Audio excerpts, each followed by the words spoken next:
जायजा ठीक था, लेकिन जब उनको लगा कि इसका जुनून है और ये वापस आने वाला नहीं है अब, तो उन्होंने अपने आप को मेरे साथ सम्मिलित कर लिया। क्या बात, तो शब्द नहीं है आज आपकी बातें सुनकर मेरे पास। हर दिन लगभग कितने गरीबों या लावारिस लोगों की लाशों को आप लोग अंतिम संस्कार या दफनाने का काम करते हैं? पहले तो शुरू में स्टार्टिंग की थी तो हफ्ते में 2 आते थे,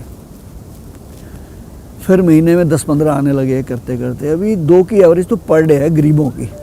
और मैं बता दूं कि मैंने एक शमशान घाट पूर्वी दिल्ली में सीमापुरी का 2002 से पूर्वी दिल्ली नगर निगम से सेवा के लिए लिया हुआ है, बिना किसी प्रॉफिट के। और वहाँ बोर्ड लगा हुआ है, अभी कोई भी आए और लकड़ी के पैसे नहीं है, फ्री में संस्कार कराए। पता नहीं कितने हो गए वहाँ पे, 1000 हो गए संस्कार फ्री में चलाते हैं। लोग इंडस्ट्री लगाते हैं, मैंने शमशान घाट लगा लिया, इतना फ़र्क है। एक शब्द आपने सुना होगा, कहते हैं शमशान वैराग्य। हम किसी के अंतिम संस्कार में जाते हैं तो कुछ दिन मन बड़ा उचाट रहता है, लगता है अरे यही तो जीवन है, एक दिन हमको भी ऐसे ही चले जाना है। आप हर दिन उस वैराग्य को जीते हैं शंकर जी, कैसे? मतलब 25 साल से हर दिन किसी को जाना, अंतिम संस्कार करने, वो भी ऐसे लोगों का जो ना आपके रिश्तेदार हैं, जिनसे आपका कोई रिश्ता नहीं, कुछ नहीं, ना दोस्ती, अनजान लोग। मैं समझना चाह रही हूँ कि कैसे करते हैं आप। बड़ा सुकून मिलता है जी। राजा हरिश्चंद्र को भी मिला था।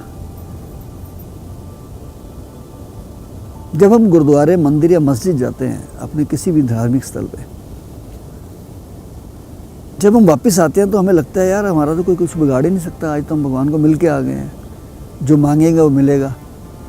लेकिन जब हम शमशान जाते हैं और वो 2 मिनट जो आप कहते हैं ना कि देख के एक बार लाश को आता है, यार क्या ले जाना है इस दुनिया से, सब कुछ यहाँ रह जाना है, वो 2 मिनट बड़े कीमती हैं।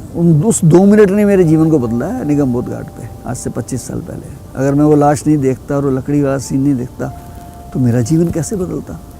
लेकिन आज तो आप हर दिन पता नहीं कितने मिनट, कितने पल वहाँ बिताते हैं। आज भी सुबह होके आया हूँ, यहाँ आने से पहले शमशान घाट होके आया हूँ मैं, एक डेथ में। आदत पड़ गई है और सुकून मिलता है वहाँ जाके। मैं जब देखता हूँ लोगों को, और जब भी जाता हूँ मैं किसी और की डेथ में हूँ, वहाँ कोई ना कोई गरीब आया होता है कि शंटी जी हमारे पास तो शॉल नहीं है, शंटी जी लकड़ी नहीं है, पंडित जी को देने के लिए पैसे नहीं हैं। तो मुझे बड़ा सुकून मिलता है जब मैं वो काम करता हूँ। तो मैं वो चोरी छिपे भी कर देता हूँ, घर बता के भी कर देता हूँ, हर तरीके से करता हूँ। मैं ऐसे किसी को भंडारे में खिलाने से अच्छा मैं ये काम ज़्यादा जरूरी समझता हूँ। देखिए ना, इस इतने बड़े काल में भी जब लोग लंगर से लोगों को संतुष्ट कर रहे थे, तो हमने लाशों के उस भंडार में भी अपनी सेवा को जारी रखा। कभी किसी के अंतिम संस्कार का कोई बहुत खराब अनुभव, कोई कड़वी याद? रोज ही देखता हूँ गरीब आदमी के परिवार वाले दिल से रोते हैं, क्योंकि उनका सारा दारोमदार अपने पिता में होता है। अमीर आदमी के परिवार वाले अपने सुखों को रोते हैं, वो अपने पिता को नहीं रोते हैं। वो तो इस बात के लिए रो रहे होते हैं कि बड़े भाई को 40% देगा, मुझे 20% दें, वो इस बात के लिए रो रहे हैं। और मैंने आंखों में आंसू भी नहीं देखे पैसे वालों की, उनके आंसू सूख चुके हैं, बिल्कुल सूख चुके हैं। उनकी वो अपनी खुशियों के लिए, अपने स्वार्थ के लिए, ये बहुत बड़ी बात है कि वो दाह संस्कार करने भी आ जाएं तो बहुत बड़ी बात है। मैं साल में 100 केस ऐसा करता हूँ कि जिनके बच्चे कोई अमेरिका में है, कोई कनाडा में है, और वहाँ से मुझे फ़ोन आता है कि शंटी जी हम नहीं आ सकते, हम आपको अथॉरिटी लेटर भेज रहे हैं, आप संस्कार कर दीजिए। और हम करते हैं संस्कार। कभी गुस्सा नहीं आता आपको? कुछ बोलते हैं आप कभी गुस्से में किसी को? गुस्सा मुझे आ भी जाएगा तो मैं क्या कर लूँगा, लेकिन मुझे नसीहत मिलती है कि जिनके लिए हम सब कुछ करते हैं वो हमारे लिए क्या कर रहे हैं। एक माँ, एक बाप अपने तन को मार के, अपने मन को मार के, हो सकता है कि पिता जब घर में बच्चों के लिए सामान लाता है, हो सकता है उसकी जेब में पैसे ना हो और वो कहीं से उधार लेके भी लाता हो, बच्चे की फीस भी देता है कहीं से भी लाके, घर का सामान भी लाता है। लेकिन वही पिता जब मर जाता है और वो बच्चे बड़े वेल सेटल हैं, और ये भी शॉट देखा है कि एक दोनों बेटे अमेरिका में हैं, पत्नी को पैरालिसिस हो जाता है, पिता बेचारा उसकी सेवा करता है, मलमूत्र उठाता है, लेकिन एक दिन वो पत्नी सुबह देखती है कि उसका पति आज मेरा मलमूत्र नहीं उठा रहा, खुद वो उठ नहीं सकती, तो देखती है तो दूसरे पे पति उसका मरा पड़ा है। अब उसके अंदर इतनी हिम्मत नहीं है कि वो उठ के बेचारी उसको उठा सके। बहुत दूर तक MTNL का फ़ोन पड़ा था, 3 से 4 घंटे में घिसट घिसट के वहाँ जाती है, फ़ोन मिलाती है लेकिन बोल नहीं पाती है, लेकिन फ़ोन नंबर से पड़ोसी समझ जाते हैं कि कोई बात है कि ये फ़ोन बोल नहीं रहे हैं, और गेट तोड़ के वो अंदर आते हैं, उठाते हैं। शहीद भगत सिंह सेवा दल का फ़ोन आता है, हम जाते हैं उनके, और जैसे ही उनको ले जाने थे मिसिस की भी डेथ हो जाती है उस शौक पे। फ़ोन किया जाता है अमेरिका में, तो उन बच्चे कहते हैं जी हमको तो बहुत समय लगेगा, आप संस्कार कर दीजिए।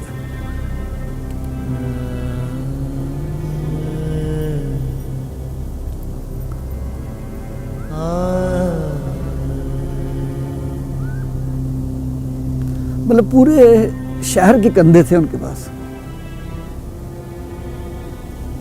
जिनको पैदा किया था वो कंधे नहीं थे।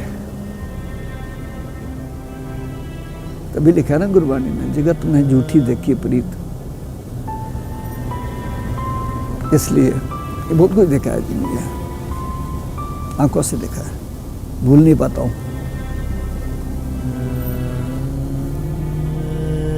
और ये सच है जीवन का, हम लोग बहुत प्यार करते हैं, लेकिन मुझे लगता है कि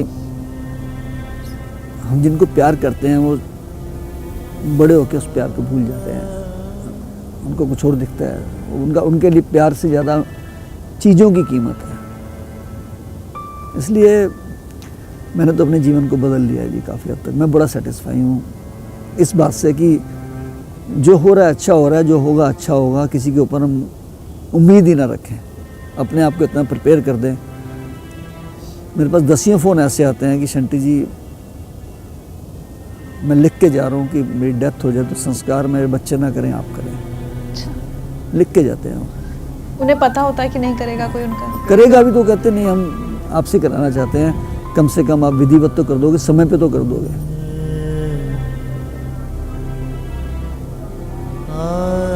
ये मैं रोज देखता हूँ। चलिए अब सबसे मुश्किल वक्त की बात करते हैं, जिसका सामना हम सब ने किया, पूरी दुनिया ने किया, और बहुत लोगों ने अपने काम बंद कर दिए। मतलब चाहे वो प्रोफेशनली कहें या मैं बहुत लोगों से बात करती हूँ जो समाज सेवा भी कर रहे थे, उन्हें बंद करनी पड़ी लॉकडाउन की वजह से। और उस बीच मुझे पता चला कि शंटी जी ने काम बंद नहीं किया, क्योंकि मौतें बढ़ रही थीं और लोगों के अंतिम संस्कार भी बढ़ रहे थे। ऐसे में आपके पास भी तो एक वजह थी कि आप घर बैठ जाते, काम बंद कर देते, और कोरोना फैल रहा था, आप अपनी जान हथेली पे रख के काम कर रहे थे, ऐसा क्यों? शुरुआत में तो हमने खाने पीने से काम शुरू किया, क्योंकि लॉकडाउन से पहले एक ऐसा माहौल बन गया था कि बाज़ार बंद हो रहे हैं, ये हुआ है।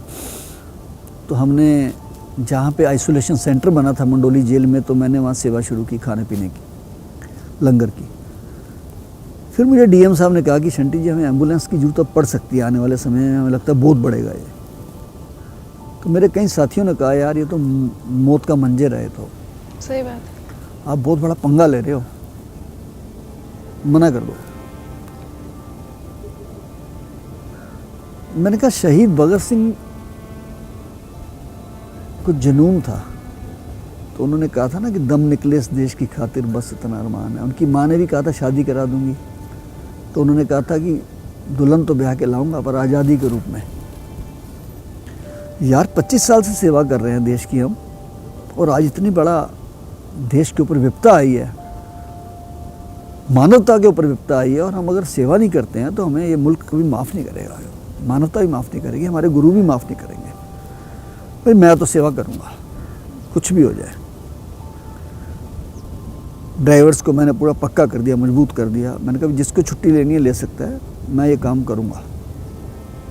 तो पहले हमने एम्बुलेंसेस लगाई, फिर डेथ का रेशो बढ़ना शुरू हुआ। शुरू में हमारे ड्राइवर घबरा रहे थे, फिर मैंने पीपी किट खुद पहन के लग गया मैं, और वो करते करते इतना काम बढ़ गया जी कि जब हमने 200 डेड बॉडी के करीब उठा ली, तो तो मुझे मेरे बेटे दोनों जोजीत सिंह, मनीष पाल, मेरी मिसिज़ मंजीत एंड मेरे स्टाफ को सबको कोरोना हो गया। तब मुझे बहुत लोगों के फ़ोन आए कि अरे शंटी जी बड़ा अफसोस हुआ है। मैंने कहा जी अफसोस उनको होता है जिन्होंने घर में बैठे कुछ नहीं किया और कोरोना हो जाए, उनको तो अफसोस होना चाहिए। मुझे तो कोई अफसोस नहीं है, तो काम कर रहा था। हम काम कर रहे थे और हमें होना ही था। हम तो डेली मोर्चरी में जा रहे हैं, डेली शमशान घाट में जा रहे हैं, हॉस्पिटल में जा रहे हैं, तो हमें तो कोई अफसोस नहीं किसी प्रकार का। हो जाएगा, ठीक हो जाएगा, कोई परवाह नहीं है। और नहीं भी रहेंगे ना, नहीं भी बचूंगा तो एक काम रुकने वाला नहीं है शहीद भगत सिंह से। इतना बड़ा हमने एक बेड़ा खड़ा कर दिया है, क्योंकि मेरी पोजीशन थोड़ी क्रिटिकल थी, मुझे एज ए डायबिटिक प्रॉब्लम आ गई थी काफ़ी, और लेकिन परमात्मा ने बचाया, फिर ठीक हो गए। इसका मतलब ईश्वर चाहता है कि हम और सेवा करें और ज़्यादा करेंगे हम सेवा, और खुद लगूंगा, मैं खुद लगूंगा। बस लग गए जी। उसके बाद 965 के करीब अभी तक हम क्रीमेशन करा चुके हैं कोविड वालों के, और 1200-1300 से ज़्यादा पेशेंट्स को भी हमने कैरी किया है। हम हॉस्पिटल से बॉडी भी खुद लेते थे, क्रीमेट भी खुद करते थे, उनको वीडियो भेज देते थे। एक ऐसे भी लोग थे जिनके पास पैसे नहीं थे और उनके भी कराए जी हमने। एक ऐसे भी लोग थे जो डेड बॉडी छोड़ के भाग गए कि हमको तो डर लगता वो है। अमीर गरीब दोनों थे, उसमें अमीर ज़्यादा थे। बड़ी मज़ेदार बात है, कोई सेंटिमेंट्स ही नहीं होते उनमें। तो साइन करा लो जी, आप ले जाओ बॉडी, आप ही करा देना है, फ़ोटो भेज देना हमको। अच्छे भले हैं वो बंदे, जा नहीं रहे हैं। तो ये 4-5 किस्म के संस्कार हमने कराए। और अभी तो जो मैंने 20 दिन पहले एक हादसा देखा, मेरे को झचकोर दिया उसने। पता है, एक 37-38 वर्ष के व्यक्ति कोरोना हो जाता है और वो कोरोना से ठीक हो जाते हैं। 3-4 दिन के बाद उनको हार्ट अटैक टाइप होता है, क्लॉट्स आते हैं, और उनको हॉस्पिटल लेके जाते हैं, उनकी डेथ हो जाती है।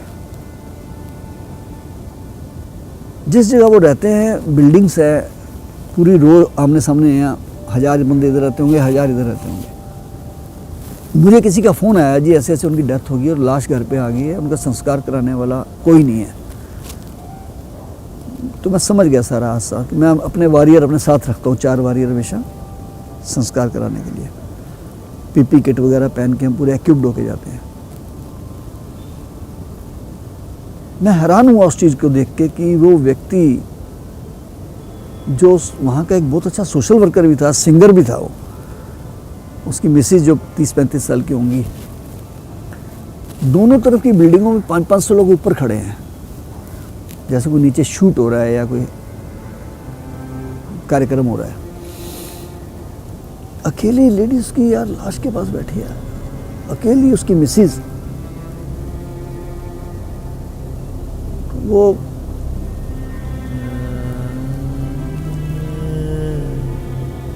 अजीब बात है, सब छोड़। लेकिन उस बच्ची की हिम्मत देखो, उसने संस्कार खुद कराया। कहती मैंने कहा जी मैं करूँगा। कहती नहीं भैया, रिचुअल्स तो मैं ही करूँगी, आप मुझे बताते रहना बस। तो ये राष्ट्रीय राजधानी दिल्ली में ही हाल हुआ है, तो बाकी जगह क्या हाल होगा, आप सोचिए इस बात को। इसने बहुत कुछ सिखाया हमें, इस कोरोना काल ने बहुत कुछ सिखाया। अच्छा एक बात बताइए, जब इस तरह का काम करते हैं जिसमें हर दिन इतनी मुश्किलें भी हैं, सब कुछ है, ठीक है, सुकून मिलता है, लेकिन तकलीफ़ें भी बहुत आती हैं। कई बार लगता है कि अरे क्यों कर रहे हैं, मतलब किसके लिए करना है। और ख़ासकर जब आपको इस काम की वजह से खुद को कोरोना हो गया, तब भी क्या एक बार भी ख्याल नहीं आया कि अरे शंटी क्या कर रहे हो तुम? देखिए हम लोग ना जिस कम्युनिटी से हैं, हमारी कम्युनिटी बड़ी सेंटिमेंटल है, तो मेरा भी जज्बा कुछ ऐसा कहता है कि कुछ तो यार ऐसा करके जाएं। और एक ही दिल के अंदर मिशन रहता है कि अपने लिए जिए तो क्या जिए, तू जिए दिल ज़माने के लिए। बड़ा मज़ा आता है जी, अपने लिए तो पंछी भी करता है, पशु भी करता है, अपना काम सब कर लेते हैं, लेकिन जब किसी के लिए कुछ करते हैं ना, और वो जो 1 मिनट की शांति है ना, बड़ी ज़बरदस्त शांति है, ये सुकून बड़ा ज़बरदस्त है जी। उसका मुकाबला आप नहीं कर सकते, किसी दुनिया की किसी चीज़ से नहीं कर सकते। आपने अपने एक साथी को खोया, आपके परिवार को तो सबको कोरोना हुआ, लेकिन इस कोरोना ने आपके भी एक साथी की जान ली। उसके बाद क्या सेवा दल के लोग डरे कि क्यों कर रहे हैं, हम इसको बंद कर देते हैं? आपको कुछ लोगों ने समझाया तो होगा ही? नहीं, मेरे देखिए फ़र्क तो पड़ता है। मेरी एक सिस्टर इन लॉ, एक ब्रदर इन लॉ, वो भी कोविड में गए, मेरा ये एक ड्राइवर गया है इसमें। तो मुझे ड्राइवर्स को ये समझाना पड़ा, बाकी ड्राइवर्स को, कि देखिए वैसे चले जाओगे तो कोई नहीं पूछेगा, सेवा करते हुए जाओगे तो दुनिया याद रखेगी, देश याद रखेगा। कोरोना काल में शंटी जी ने सबसे पहले डेड बॉडी को सबसे पहले उन्होंने अपने हाथों से उठाया। उसके बाद हम सारा स्टाफ जो यहाँ 8-10 आदमी का स्टाफ है, ड्राइवर और वो काम करते हैं, सब डर गए और सब मतलब कि अपने अपने घर जाने के लिए कहने लगे, छुट्टी की कहने लगे, काम छोड़ने की कहने लगे। उसी कोरोना काल में हमारा एक ड्राइवर, हमारा एक मेंबर, हमारा एक सदस्य, हमारा एक भाई हमारे बीच से चला गया, कोरोना की भेंट चढ़ गया। हमसे लोग दूर जाने लगे, हम किट पहन के जा रहे हैं तो हमें कोई मतलब कि ऐसा कर रहे कि जो अछूत हो या कोई गलत काम करके आया हो। जब कोरोना काल एकदम आया, एकदम हम उनसे तो हम डरे ही नहीं पहले जो कर रहे थे काम, अब एकदम छोड़ के हम घबरा गए बहुत ज़्यादा कि ये तो जान ही ले लेगा, क्योंकि लोगों ने जिसने भी सबने डराना सोचा। संटी हम तो भाग चले गए थे छोड़ के, तो संटी जी ने कहा बेटा कोई अभी इतने साल से जब मेहनत कर रहे हैं तो अब एक देश के ऊपर इतना बड़ा काल आया है, अगर आप सेवा कर रहे हैं तो आप पीछे क्यों हट रहे हैं, मैं हूँ ना आपके साथ। कब तक कर पाएंगे सारा काम, क्योंकि सब में फिजिकल मेहनत भी बहुत है, मेंटल, हर तरह से आप पूरा एग्जॉस्ट हो जाते होंगे, कब तक कर पाएंगे? भाई इससे ज़्यादा मेहनत तो हो नहीं सकती जो कोविड में हुई है। ये दौर परमात्मा करे आए भी ना कभी। और एक बात बता दूं मैं आपको, खाली बैठे हुए इंसान जल्दी मर जाते हैं। आप सेवा करते रहिए, अपने आप को आप जवान ही समझेंगे, रहती जवान है, और काम करने की शक्ति बढ़ती रहती है, कभी कम नहीं होती है। स्पिरिट, ताकत दिल से होती है। मैंने कहा ना, पंखों से उड़ान नहीं होती, हौसलों से होती है, और हौसले हैं हमारे पास। और हम जब भी निकलते हैं सुबह यही प्रार्थना करते हैं कि देश शिवा बरमोए है शुभ कर्मन ते कबहो न टरो और सो जब जाए लरो, निश्चय कर अपनी जीत करो। शाम को वापस आए तो कुछ करके आए हम आज। वो कहते हैं ना कि किसी की मुस्कुराहटों पे हो निसार, किसी का दर्द मिल सके तो ले उधार, किसी के वास्ते हो तेरे दिल में प्यार, जीना इसी का नाम है। बड़ा मजा आता है जी। तो जीवन की आखिरी सांस तक ये सेवा करते रहेंगे शंटी जी? देखिए, जीवन तो ऊपर वाले के हाथ में है, पता नहीं न जाने किस घड़ी में ज़िंदगी की शाम हो जाए। और इस कोरोना काल में तो मुझे वो एक वक्त फिल्म आई थी, उसका गीत जो था, वक्त की हर शय गुलाम, उसका एक अंतरा बड़ा अच्छा है कि आदमी को चाहिए वक्त से डर के रहे, कौन जाने किस घड़ी वक्त का बदले मिजाज। मिजाज ही तो बदला है वक्त का। बड़े से बड़ा और छोटे से छोटा व्यक्ति घर में बैठा हुआ है, और कोरोना ने किसी को बख्शा नहीं है। तो बजाय इसके कि किसी हादसे में हम चले जाएं, तो सेवा करते करते क्यों ना जाएं। अपने याद रखें ना रखें, दुनिया तो याद रखे, किसी कहीं तो कभी तो किसी निशान को लोग याद रखेंगे। नहीं, मुझे ये तो यकीन है कि आपको अपने भी और दुनिया भी हर कोई याद रखेगा, और खासकर वो लोग जिनकी आपने जान बचाई है या जिनके किसी अपने का आपने संस्कार किया। और ये संख्या इतनी बड़ी है, बहुत बड़ी है, कि आप तो मुझे लगता है अब अपनों के नहीं, आप तो दुनिया के हो चुके हैं अब तक। बहुत अच्छा लगा आपसे मिलके शंटी जी, और कुछ तोहफे हैं हमारी तरफ से आपके लिए as a token of appreciation. इतना बड़ा तोहफा दे दिया आपने। सुख में तेरे साथ चलेंगे, दुख में सब मुख मोड़ेंगे, दुनिया वाले तेरे बनकर तेरा ही दिल तोड़ेंगे, देते हैं भगवान को धोखा, इंसान को क्या छोड़ेंगे, कसमें वादे प्यार वफा सब बातें हैं बातों का क्या, कोई किसी का नहीं है झूठे, नाते हैं नातों का क्या।